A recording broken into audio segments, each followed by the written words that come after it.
들고 있는 성경책은 신약성경 111쪽입니다. 신약성경 111쪽 누가복음 10장 38절부터 42절까지 제가 성경을 읽어드립니다.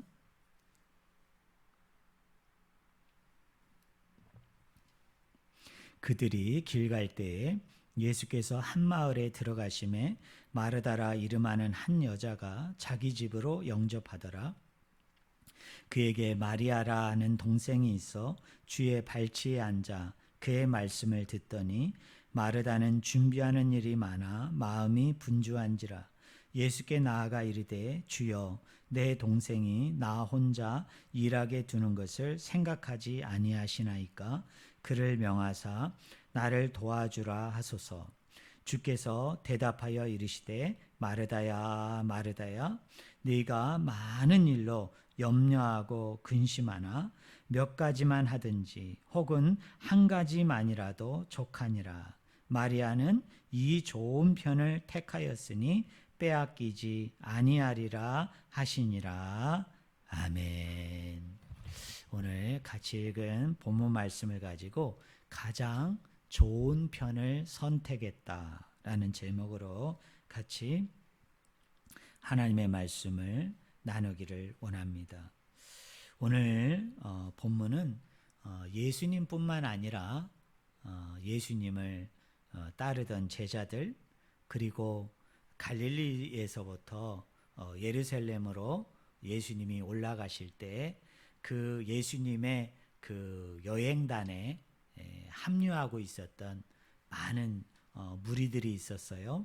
근데 이 세 종류의 그룹이죠. 예수님과 그리고 예수님을 쫓는 제자들과 그리고 예수님의 여행길에 같이 동행하고 있는 이 여행단이 예루살렘을 향하여 가고 있었는데 거의 예루살렘에 이르게 되어질 즈음에 한 마을에 들어가게 되어집니다. 그리고 그 마을에서 특별히 마르다가 이 많은 사람들을 집에 아마 식사를 초대했던 것 같아요. 그래서 예수님과 제자들과 또 여행단들이 같이 식사 교제를 하면서 함께하고 있는 그 장면들을 쭉 그려주고 있는 것이 여러분 오늘 본문 말씀의 내용입니다. 여러분 거기 38절을 한번 보세요. 뭐라고 시작합니까? 그들이 뭐 할 때에? 길 갈 때에 이렇게 얘기합니다. 물론 우리 성도님들은 잘 모르시겠지만 이 누가복음의 전체 내용을 보면 길을 가다라는 표현은 예수님께서 갈릴리를 떠나서 예루살렘을 향하여 여행길에 나서게 될 때 또 여행길 가운데 있게 되어질 때 이 관용어구로 쓰이는 대표적인 그러한 표현입니다. 그래서 이 본문을 그 관용어구대로 만약에 의역을 하게 되어지면 그들이 예루살렘을 향하여 여행길에 들어섰을 때 또 여행길 과정에 있을 때에 예수께서 어디에 들어가셨어요? 한 마을에 들어가셨다. 그런데 거기 보면 뭐라고 얘기합니까? 마르다라 이름하는 한 여자가 어디로 예수님을 영접해요? 일행을 영접해요? 여행단을 영접해요? 자기 집으로 영접했다. 마르다가 뭘로 소개가 되고 있습니까? 집 주인으로 여러분 소개가 되고 있죠. 그의 어머니 아버지가 주인으로 소개되는 게 아니고 그의 동생인 마리아가 집 주인으로 소개되는 게 아니고 또 그의 오라비였던 나사로가 집 주인으로 소개되지 않고 누가복음 오늘 본문 말씀은 누가 집 주인으로 소개돼요? 마르다라 하는 한 여자가 집주인으로 소개되고 이 사람이 자기가 집주인이 되어져서 예수님과 제자들과 또 예수님을 쫓고 있는 여행객들을 식사의 자리로 대접하고 영접하는 자리로 그들을 초청하고 있습니다. 그런데 오늘 우리가 읽었습니다만 39절부터 42절에 보면은 두 명의 여인이 등장하죠. 한 사람은 누굽니까? 언니인 마르다. 또 한 사람은 누구입니까? 그의 동생인 누가 소개돼요? 마리아가 소개됩니다. 그런데 이 마르다와 마리아가 이 식사 자리에서 보인 행동은 대조를 하게 되어지죠. 여러분, 마르다는 예수님을 어떻게 해요? 극진히 섬깁니다. 극진히 섬기는 역할을 해요. 그리고 마리아는 어떤 역할을 합니까? 예수님의 발 아래에 앉아가지고 열심히 뭐를 들어요? 말씀을 들어요. 그리고 나서 결론인 42절을 보면 예수님이 누구를 칭찬합니까? 동생 마리아를 칭찬합니다. 뭐라고 칭찬하죠? 마리아는 이 좋은 편을 택하였다. 이 좋은 편을 선택했다입니다. 근데 우리가 이 말씀을 그냥 이렇게 표면적으로 표피적으로 이해하면, 자칫 잘못하면 우리가 이런 비교를 하게 되어지고, 이 비교 가운데 속에서 어떤 것이 더 좋은 선택이었고 어떤 것이 더 바람직한 선택이었는가를 이야기하고 싶은 그런 쉬운 유혹에 우리가 노출될 수가 있어요. 이런 거죠. 자, 예수님을 초청한 가운데 예수님을 이렇게 잘 섬기는 것이 더 나은 것인가? 아니면 예수님의 발 아래에 앉아가지고 말씀을 듣는 것이 더 좋은 선택이었나? 더 나은 선택이었나? 이 두 가지를 비교하면서 결국은 예수님이 마리아를 칭찬했기 때문에 이렇게 식사 대접을 하고 또 식사 준비를 위해서 분주하게 움직이는 것보다는 뭐가 더 좋은 선택이라는 거예요? 예수님의 발 아래 앉아서 뭘 듣는 거? 말씀을 듣는 거. 하나님의 말씀을 이렇게 열심히 경청하는 게 더 좋은 선택이다라고 쉽게 우리가 결론을 내릴 수가 있어요. 제가 부교역자로 있던 교회에서 목사님이 이와 유사한 비슷한 말씀을 하는 관계로 인해서 시험 드는 성도들이 있었어요. 그 시험 드는 성도는 어떤 성도이겠습니까? 여러분, 지금 우리가 코로나19라는 상황 때문에 우리가 식사 규제를 못 하잖아요. 그러니까 여러분, 큰 교회 같은 경우는 그 식사 인원, 밥 먹는 인원이 많으니까 사실은 예배가 끝난 후에 그 봉사팀이 내려가가지고 그때서 비로소 식사 준비를 하면 밥을 먹을 수 있나요, 없나요? 이런 밥 먹을 수가 없어요. 그러다 보니까 식사 준비하는 봉사팀은 대다수의 성도들은 본당에 올라가서 예배 드릴 때 그분들은 어디에서 여러분 식당에 내려가가지고 그 홀에 내려가서 뭐 준비합니까? 밥을 준비하죠. 식사를 준비해요. 그리고 그분들은 뭘로 예배를 드리느냐면 거기에 이제 이렇게 텔레비전을 TV를 달아놔가지고 그 음식 준비하면서 그 시끄럽고 분주한 가운데서 뭐 방송을 보면서 예배를 하는데, 목사님이 이 본문을 가지고 이렇게 열심히 분주히 섬김을 위해서 준비하는 성도들도 좋은데 성경을 보니까 우리 주님은 누구를 더 칭찬하셨다고요?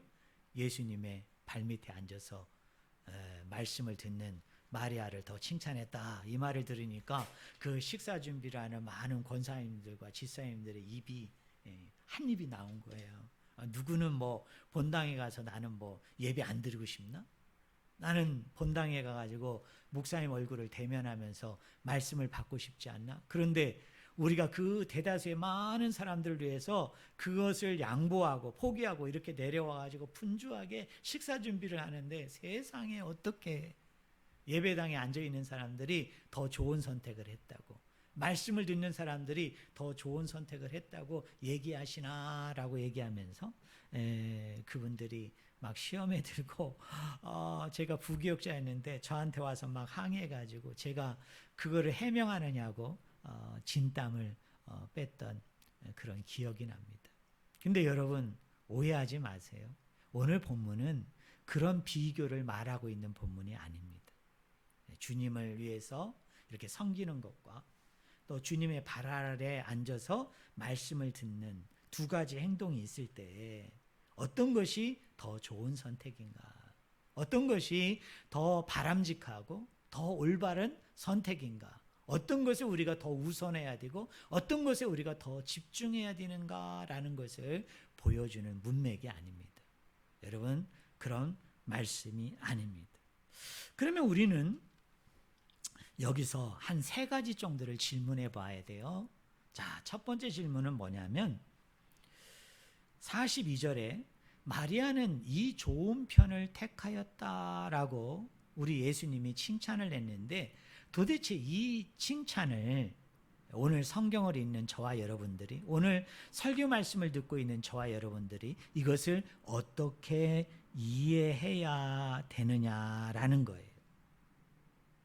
그러니까 아까 제가 염려했던 것처럼 섬기는 것보다는 말씀을 듣는 것이 더 우위에 있고 더 우선이 있기 때문에 마리아가 그것을 선택했기 때문에 예수님이 그것을 칭찬하였는가라는 거예요.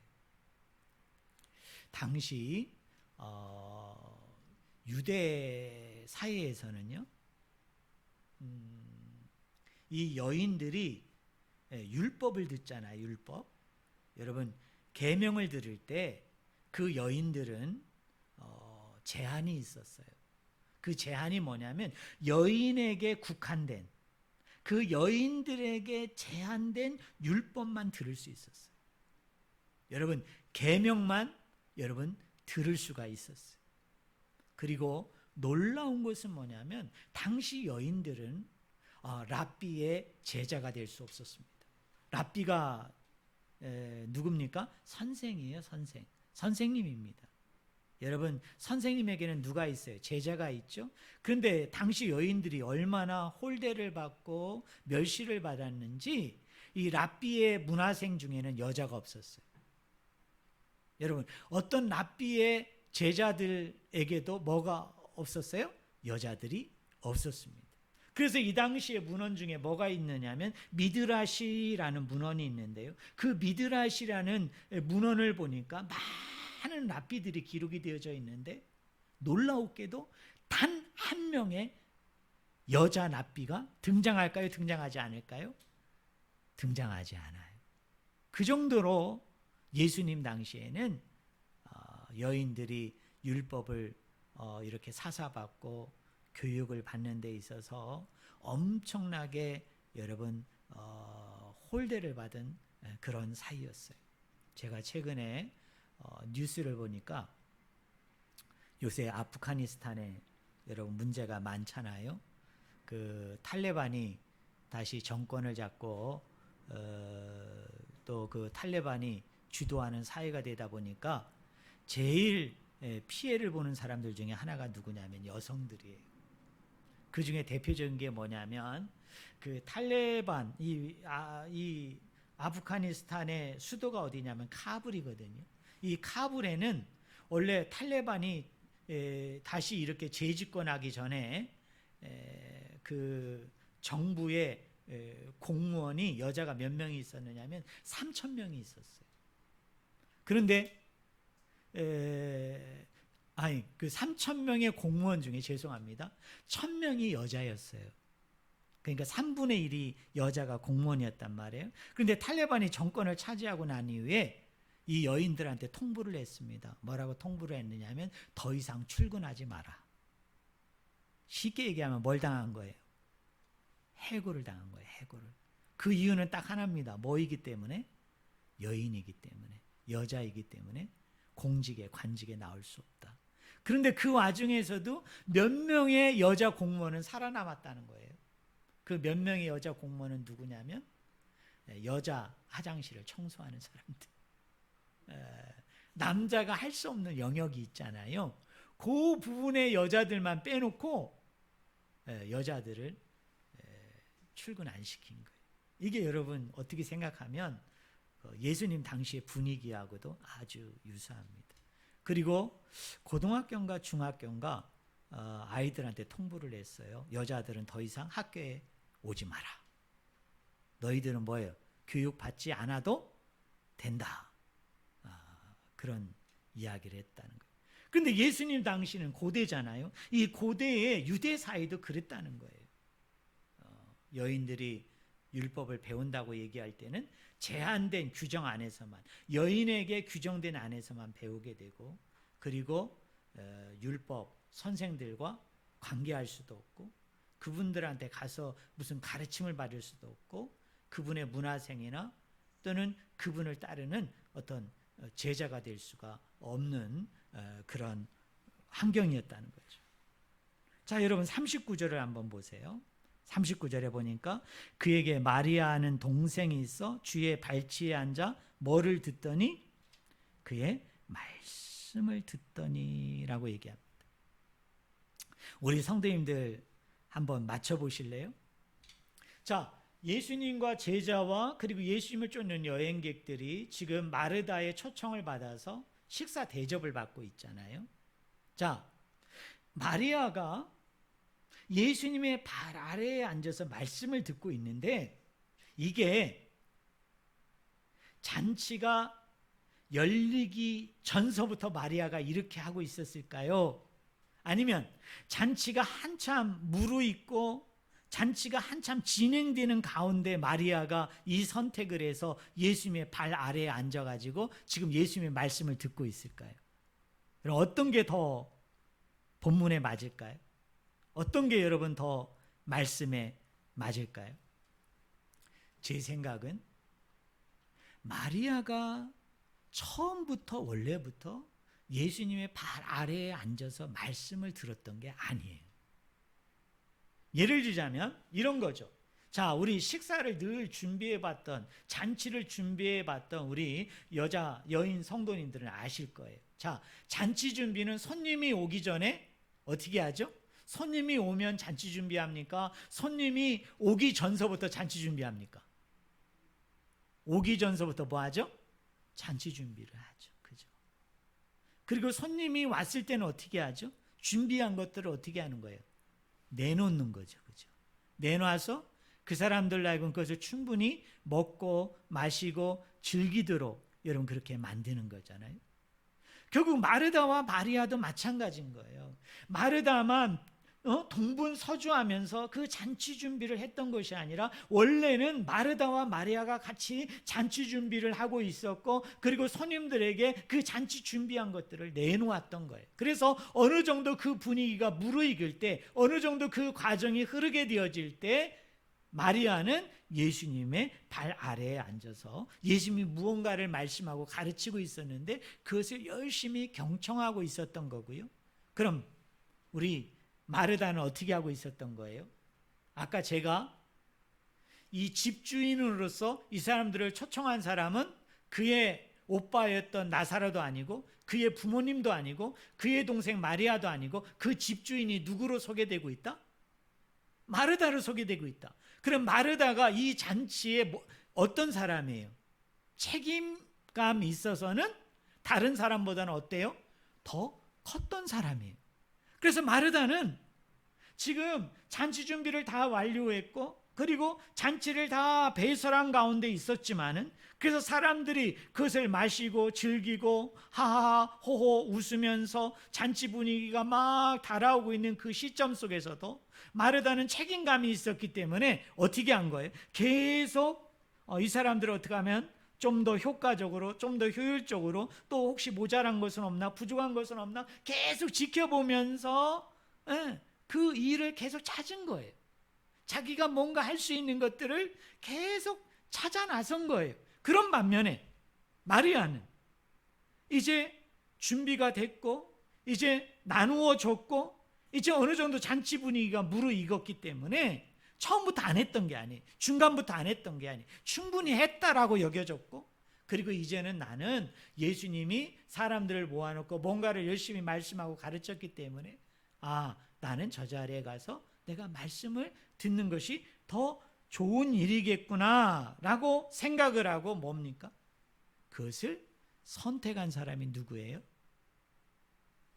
마리아예요. 그런 의미에서 마르다의 행동도 우리가 뭐라고 할 수 없고 마리아의 이런 행동 자체도 우리가 뭐라고 할 수 없어요. 또 하나 이렇게 이해할 수 있는 핵심적인 키가 있어요. 자, 여러분 오늘 본문을 한번 보시면 마르다가 누구에게 저 마리아 좀 얘기해 주셔가지고 저를 좀 도와주게 해주세요 라고 누구에게 요구합니까? 누구에게 요구하죠? 여러분 40절에 보니까 제가 읽어드릴게요. 마르다는 준비하는 일이 많아 마음이 분주한지라 누구에게 나아가 이르되 예수님께 나아가 이르되 뭐라고 얘기해요? 주여 내 동생이나 나 혼자 일하게 두는 것을 생각하지 아니하시나이까? 그를 명하사 누구를? 나를 뭐 해달라고 그래요? 도와주라고 그래요. 여러분 이거 이상하잖아요. 지금 마르다가 마리아에게 불평합니다. 그 불평은 뭐냐면 내가 이렇게 분주한데 내가 이렇게 바쁜데 지금 내 동생이 한가하게 지금 예수님의 발 아래에 앉아가지고 지금 예수님의 말씀을 듣고 있는데 예수님 그 마리아한테 얘기해가지고 명령하셔가지고 나를 좀 도와달라고 그 내 동생을 이곳에 오게 해주세요. 근데 사실은 마르다가 누구에게 직접 얘기할 수 있어요? 마리아에게 직접 얘기할 수 있잖아요. 동생 너 일로 와봐. 너 지금 뭐 하고 있는 거야? 너 거기서 말씀 듣는 건 좀 이따 하고 내가 지금 이렇게 돌아다니는 와중에 내가 지금 일거리를 발견했어. 너 이것 좀 도와줘. 아니면 이런 거죠. 자, 지금 저 식탁에 저 사람들 앉은 데 보니까 뭐가 부족해. 너 이것 좀 날라줘. 아니 여기 지금 내가 보니까 야 이게 좀 떨어질 것 같아. 우리 빨리 좀 만들자. 이렇게 자기 동생에게 이야기해야 되는데 이 마르다가 놀라웠게도 누구에게 얘기하는 거예요? 주님에게 얘기합니다. 예수님에게 이야기합니다. 아주 불평 어린 목소리로.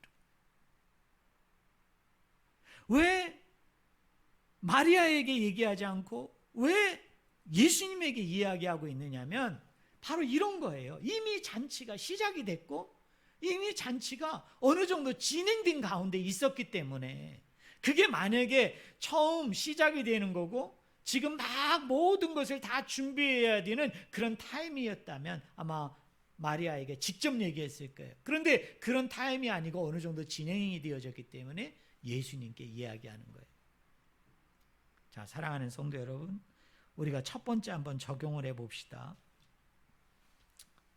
마르다보다 마리아가 칭찬을 들었던 이유 중에 그 첫 번째 이유는 마르다의 행동에서 우리가 찾아볼 수 있어요. 자, 마르다는 어떤 사람이었느냐면 이런 거예요. 주님마저도 예수님마저도 내가 어떤 목표를 세우잖아요. 내가 어떤 계획을 세우잖아요. 그럼 그 목표와 계획에 예수님도 협조하기를 원하는 거예요. 그렇죠. 예수님도 내 계획과 뜻과 목적에 어떻게 해요? 그것을 따라주기를 원했던 거예요. 그것이 여러분 마르다가 첫 번째로 가지고 있는 실수예요. 큰 실수는 아니지만 엄청난 실수는 아니지만 바로 그 실수를 범한 거예요. 사랑하는 성도 여러분, 우리가 믿음 생활, 신앙 생활을 한다 하면서도 우리가 종종 우리가 그런 실수를 할 수 있어요. 우리가 종종 그런 결정이나 그런 잘못된 선택을 할 수 있어요. 여러분 이런 겁니다. 우리가 이렇게 생각할 수 있잖아요. 제가 쉬운 예를 드릴게요. 내가 하나님 앞에 더 기도하고 싶어요. 지금보다도 내가 더 하나님 앞에 더 열심히 기도하고 싶어요. 그런데 가만히 들여다보세요. 내가 왜 하나님 앞에 더 기도하기를 원하죠? 내가 왜 하나님 앞에 더 여러분 부르짖기를 원하죠? 그 동기가 뭐예요? 그 이유가 뭐예요? 여러분 그 목적이 뭐예요? 어떤 분은 이렇게 생각하는 거예요. 내가 더 기도하고 더 부르짖으면 하나님도 움직일 것이다. 하나님도 그렇게 더 응답할 것이다. 하나님이 나에게 그렇게 더 큰 은혜와 복을 허락해 줄 것이다. 우리는 이게 아주 나쁜 선택은 아니에요. 나쁜 생각은 아닌데 엄밀히 보면 그렇게 건강한 선택도 아니에요. 그렇게 건강한 결정도 아니에요. 정말 성령께서 내가 말씀을 읽는 가운데 또 말씀을 경청하고 있는 가운데 하나님이 나에게 주신 마음이 있어요. 그 마음이 뭐냐면 더 기도하라는 거예요. 더 간절히 부르짖고 더 하나님을 찾으라는 거예요. 그래서 내가 하나님을 더 부르짖는다면, 내가 더 하나님을 내가 찾는다면 그건 옳은 선택이에요. 그건 좋은 선택이에요. 하지만 말씀을 경청하고 하나님이 나에게 주시는 마음이 없고 성령님이 나에게 깨우치는 마음이 없는데 내가 앉아서 내 스스로가 곰곰이 생각하는 거죠. 더 기도하고 더 매달리고 더 소원하면 내가 이만큼 했으니까 하나님도 이만큼 해주시겠지? 그런 마음에서 한다면 그 동기 자체가 하나님에게서 출발하는 게 아니라 나에게서 출발하는 거예요. 그 기도의 원인과 그 기도의 내용이 하나님에게 있지를 아니하고 나에게 있는 거예요. 여러분, 마르다의 행동이 사람들이 볼 때는 문제가 되는 게 아니죠.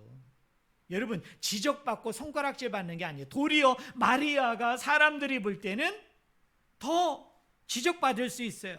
더 손가락질 받을 수 있어요.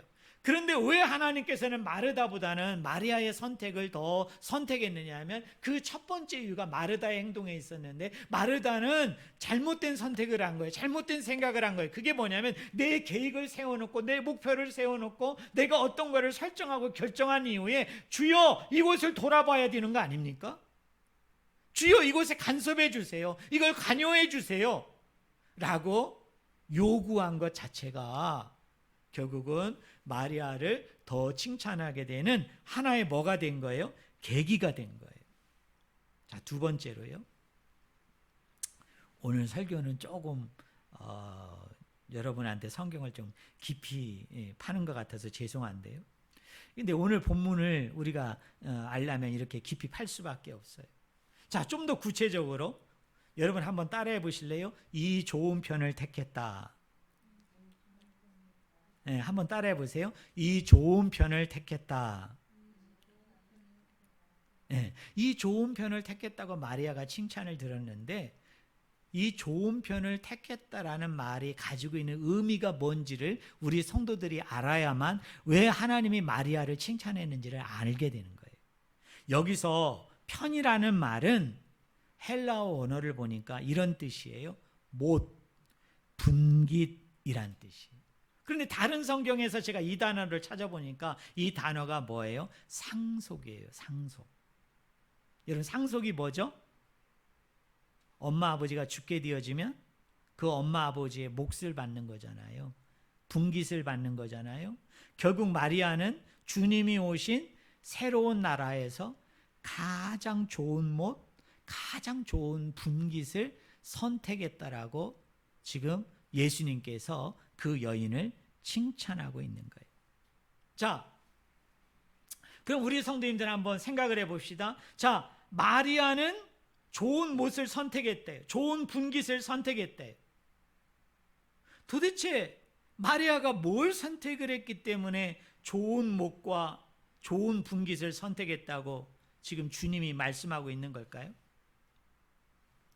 자, 우리 한번 생각해 봅시다.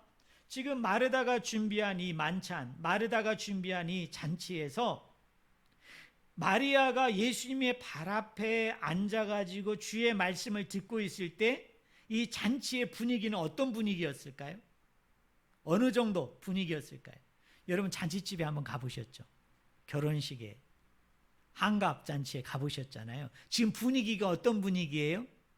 여인들을 중심으로 우리가 생각해 봅시다. 자, 초청받은 여인들이 지금 뭐 하고 있을까요? 한번 생각해 보셔야 돼요. 여인들이 음식을 먹으면서 뭐 하고 있을까요? 우리 여러분 그 해갑 결혼잔치에 가서 이런 뷔페에 가면 우리 뭐 합니까? 막 음식을 먹으면서 막 담소를 나누고 있는 거죠. 이런 박장대소를 하면서 막 깔깔거리고 막 웃으면서 막 뒤집어지면서 막 지금 여러분 그런 분위기에 그런 분위기. 근데 마리아는 이것을 선택하지 않았어요. 그리고 마르다는 도리어 이 선택을 여러분 불평합니다. 그리고 여러분 성경에 나오지 않지만 제자들도 여행객들도 이 잔치에 초대된 많은 여러분 객식구 이 손님들도 마리아를 보면서 아주 따가운 눈총으로 여러분 마리아를 쳐다보고 있는지 모르겠어요. 근데 마리아는 뭐예요? 좋은 분깃을 선택했다. 좋은 몫을 선택했다는 거예요. 그 이유는 뭐예요? 지금 예수님의 발 앞에 앉아 있는 마리아에게 있어서 가장 중요한 건 뭘까요? 그 주님의 입에서 나오는 뭐가 있었기 때문에? 말씀이 있었기 때문에. 그 입에서 떨어지는 하나님의 생명과도 같은 말씀이 있었기 때문에 여러분 마리아는 주님으로부터 마르다에게 주님이 얘기하는 거예요. 마리아는 좋은 쪽을 선택했다. 좋은 것을 선택했다라고 어떻게 하는 겁니까? 그것을 인정하는 거예요. 자, 우리 여기서 한번 이런 질문해 봅시다. 자, 마리아는 예수님의 발밑에서 무슨 말씀을 들었을까요? 여러분 예수님의 그 일대기를 보면은 여러 명의 마리아가 소개가 되잖아요. 근데 요한복음 12장에 보면은 베다니 시몬의 집에 여러분 누가 찾아오죠? 마리아라는 여인이 찾아와 가지고 예수님에게 뭐를 부어드리죠? 예수님의 머리에 뭐를 부어드립니까? 향유를 부어드리잖아요. 향유를 부어드리잖아요. 여러분 그때 등장하는 마리아와 오늘 본문 말씀에 등장하는 마리아가 같은 사람이라고 우리가 생각을 해보면 이런 겁니다. 자, 이 마리아가 예수님에게 향유를 부을 때 가룟 유다는 그 향유 붓는 사건을 보고 뭐라고 얘기하죠? 그 향유가 엄청나게 비싼 건데 어떻게 그것을 낭비하느냐, 그걸 허비하느냐라고 공개적으로 핀잔을 주잖아요. 근데 우리 예수님은 요한복음 12장 7절에서 뭐라고 얘기합니까? 제가 원어를 그대로 직역할게요. 나의 장례할 날을 위하여 향유 바르는 일을 지킬 수 있도록. 결국 마리아의 행동은 뭐죠? 예수님께서 장산날에 예수님이 이제 얼마 후면 죽게 되어진단 말이에요. 그 죽게 되어지는 그 장례 예식을 지금 마리아가 아직 예수님은 죽지 않았지만 그 장례 예식이 제대로 치루어지지 못할 것을 마리아가 내다보고 자기가 그것을 땡겨가지고 지금 예수님을 위해서 향유를 부음으로 그 장례 예식을 치러주고 있는 거예요.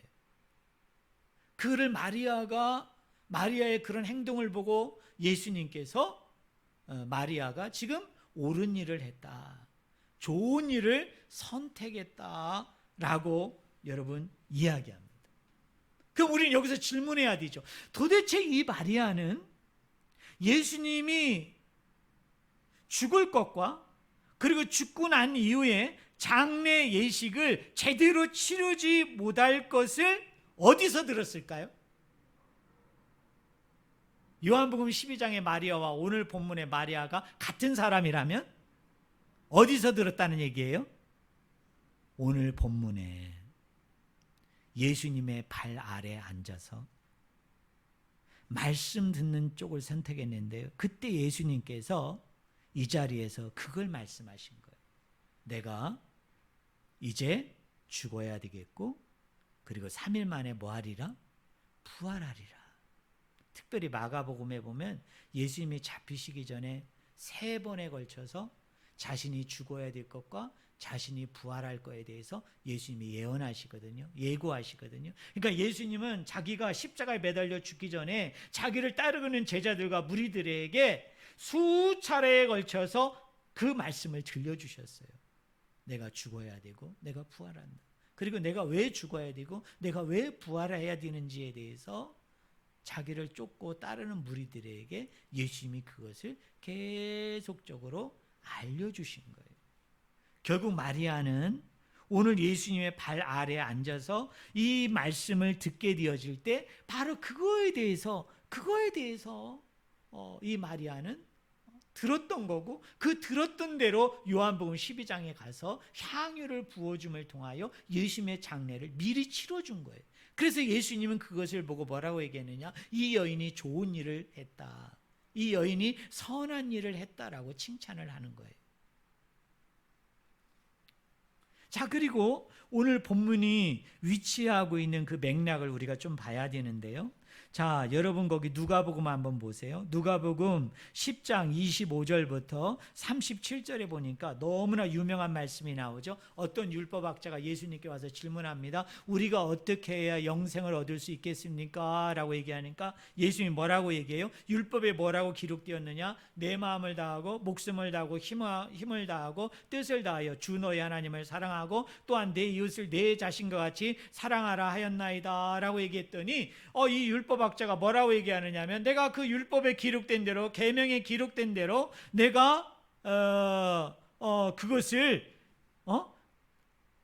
다 행했습니다. 오늘 본문엔 그렇게 안 나오지만 다른 본문에서는 그렇게 나옵니다. 그리고 난 후에 예수님께서 뭐라고 얘기하냐면, 옳도다, 네가 이것을 행하라, 그러면 네가 살겠다라고 얘기하니까 이 사람이 옳게 보이려고 예수님께 질문해요. 그러면 내 이웃이 누구입니까? 그때 예수님이 들려주는 비유가 뭐죠? 선한 사마리아인의 비유를 들려주는 거예요. 자, 그러면 우리 성도님들 한번 보세요.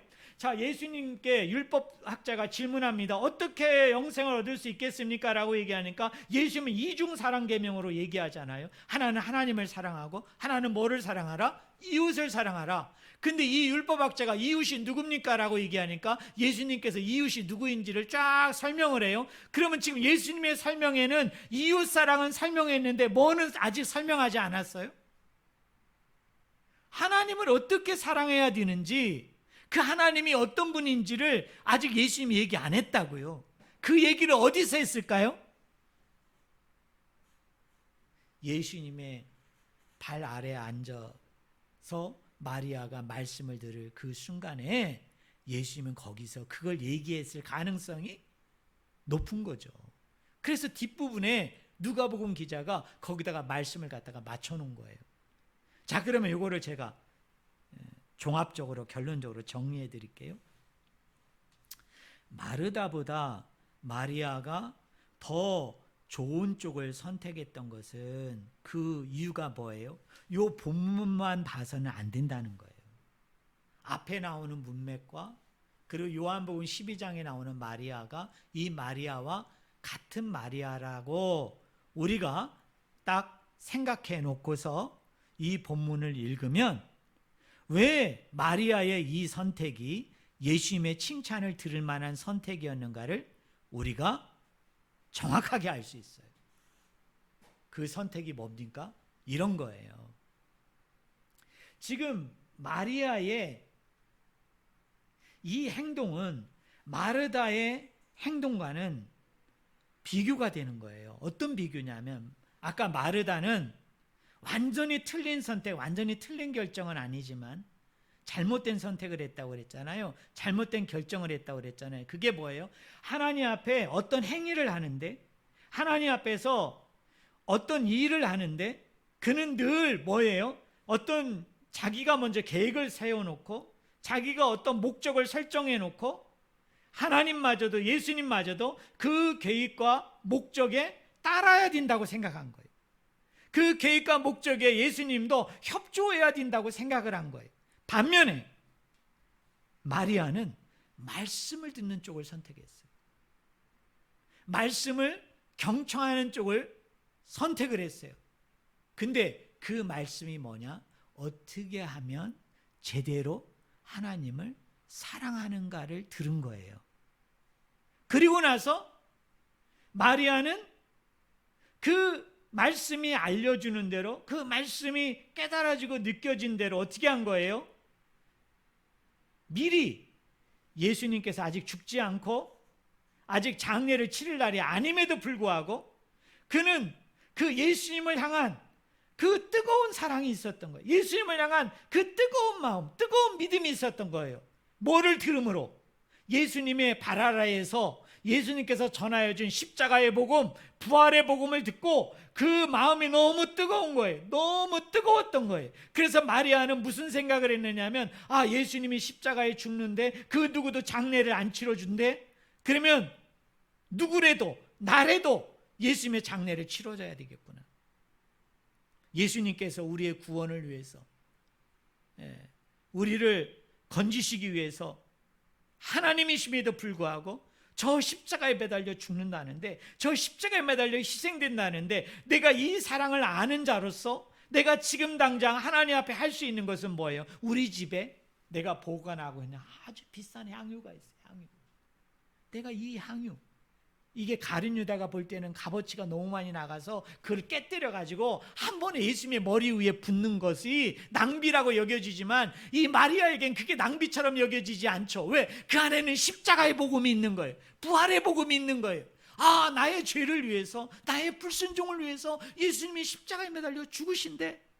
그래서 내가 구원받는데, 내가 천국에 간대, 내가 하나님의 백성이 된대. 그런데 너무 슬프고 안타까운 것은 장례를 치러줄 사람이 있다 없다? 제대로 된 장례를 못 치르는 거예요.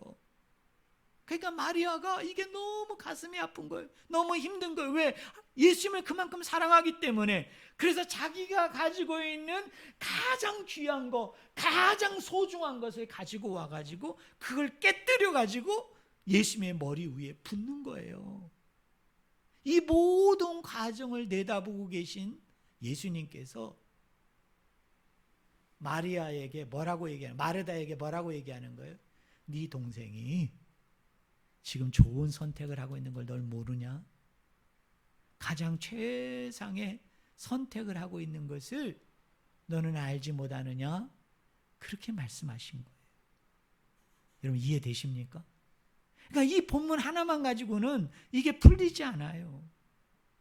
그 앞에 있는 문맥과 이 마리아의 다른 성경에 기록된 것을 보니까 마리아가, 여러분, 나쁜 선택을 했어요? 좋은 선택을 했어요? 좋은 선택을 한 게 맞잖아요. 만약 마리아가 이 예수님의 발 밑에 앉아가지고 이 말씀을 안 들었다면요, 어떤 일이 벌어집니까? 향유 붓는 사건은 없는 거예요.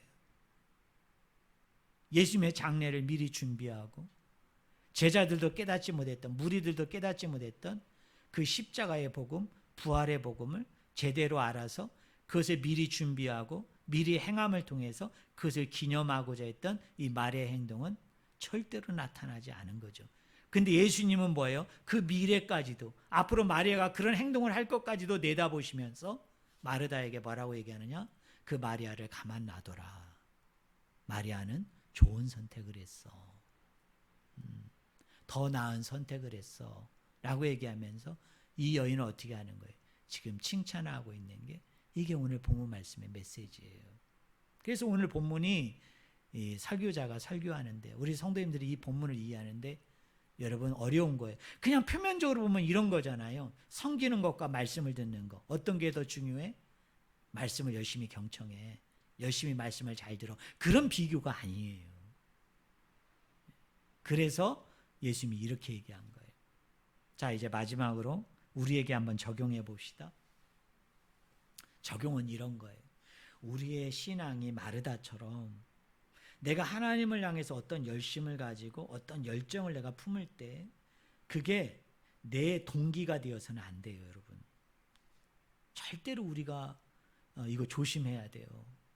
우리 성도들이 쉽게 빠지는 잘못이 뭐냐면, 열정을 내고 열심을 내는 게 좋은데 제가 가끔 보면 너무 가슴 아픈 게 뭐냐면, 그 동기와 원인이 그분 안에 있는 거예요.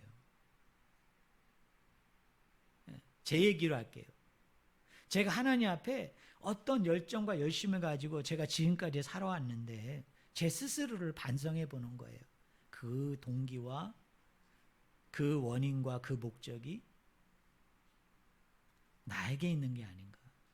내가 그렇게 생각해서, 내가 그게 옳다고 여겨서, 내가 그게 맞다고 생각해서 내가 하는 거예요, 내가. 그런데 마리아는 그렇지 않았어요. 그 비싼 향유를 깨뜨려서 예수님의 머리 위에 기름 부음 받은 사건은요, 예수님께 사랑받고자 하는 그 사랑의 동기가 나에게 있는 게 아니에요. 마리아는 나에게 있지 않아요. 나에게 있다면 그렇게 할 수 없어요. 어떻게 그럴 수 있습니까? 그 동기가 누구에게 있는 거예요? 예수님의 십자가에 있는 거예요. 예수님의 부활에 있는 거예요. 그 복음에 있는 거예요. 말씀에 있는 거예요. 그 십자가가 깨달아지면서 그 십자가가 가지고 있는 그 놀라운 사실들이 믿어지게 되어지면서 이 마리아의 마음에 그 예수님을 향한 그 사랑이 넘치는 거예요. 그 사랑이 복받치는 거예요. 그래서 장례를 누구도 못 치러준다고 그러니까 이 여인이 어떻게 한 거예요? 자기 집에 가가지고 가장 비싼 향유를 가져왔어. 그것도 단번에 깨트림으로 예수님의 머리 위에 기름 붓는 거예요. 그 행동은 뭐예요? 예수님을 사랑하기 때문에. 그 사랑 때문에 그렇게 하는 거예요. 여러분, 신앙생활은요, 내가 하는 게 아니에요. 내 안에서 동기를 찾고 내 안에서 마음을 찾고 목적을 찾는 게 아니라, 여러분 오늘 교회 나오셨잖아. 이렇게 교회 나오는 것도 그래 내가 가서 예배 한번 드리지, 이거 되게 나쁜 태도예요. 뭐예요? 예수님을 사랑해서, 예수님이 너무 고마워서, 예수님이 너무 감사해서. 근데 이걸 어디서 깨달아야 되느냐면 누구한테 얘기를 들어서가 아니라 여러분이 이 말씀을 읽어야 돼. 여러분이 이 말씀을 경청하다가 이 말씀이 내 안에 확 들어오는 거예요. 이 말씀이 내 안에 확 꽂히는 거예요. 그러면서 내 마음에 뭐가 생기는 거예요? 그분을 향한 그 사랑의 마음이 막 일어나는 거예요. 그분을 향한 그 열정과 마음들이 막 일어나는 거예요. 그러면서 뭐야? 내가 가서 예배해야 되겠다. 내가 주님을 위해서 뭔가를 들어야 되겠다. 내가 주님을 위해서 뭔가를 해야 되겠다. 그럴 때 주님이 뭐라고 얘기해요? 누구누구야, 네가 정말 옳은 선택을 했다. 누구누구야, 네가 정말 옳은 결정을 했다. 이런 거죠. 우리가 연애하는 거 한번 생각해 봐요. 여러분 다 남편이 있잖아요. 근데 남편이 나에게 잘하려고 노력을 하는데 그 동기가, 그 원인과 목적이 그 남편 지 스스로에게 있다고 그러면 그게 감동이 됩니까? 에? 아이고 저것도 뭔가 아쉬운 게 있어서, 저 뭔가 나한테 원하는 게 있으니까 저렇게 하지. 근데 여러분 연애할 때는 어때요? 그 남자친구가 나에게 와서 막 뭐 열심히 하잖아요. 근데 그게 왜 감동이 돼요? 그게 왜 감동이 돼? 뭘 원해서가 아니야. 뭘 원해서가 아니야. 그냥 나하고 있는 게 좋고 나를 사랑하고 그래 사는 거잖아요. 그러니까 신앙도 똑같은 거예요, 여러분. 내가 예배를 드린다는 거, 기도를 한다는 거, 헌금을 한다는 거, 내가 봉사하고 충성하고 말씀대로 산다는 거, 다 그 원인은 누구에게서 찾아야 돼요? 하나님에게서 찾으라는 거예요. 예수님에게 찾으라는 거예요. 마리아는 그렇게 했다는 거예요. 네. 말씀을 경청하고 말씀을 들음으로 그 사랑의 순수한 동기를 가지고 그는 향유를 붓는 사건에까지, 그 십자가의 복음에 자기가 올인할 수 있었던 거예요.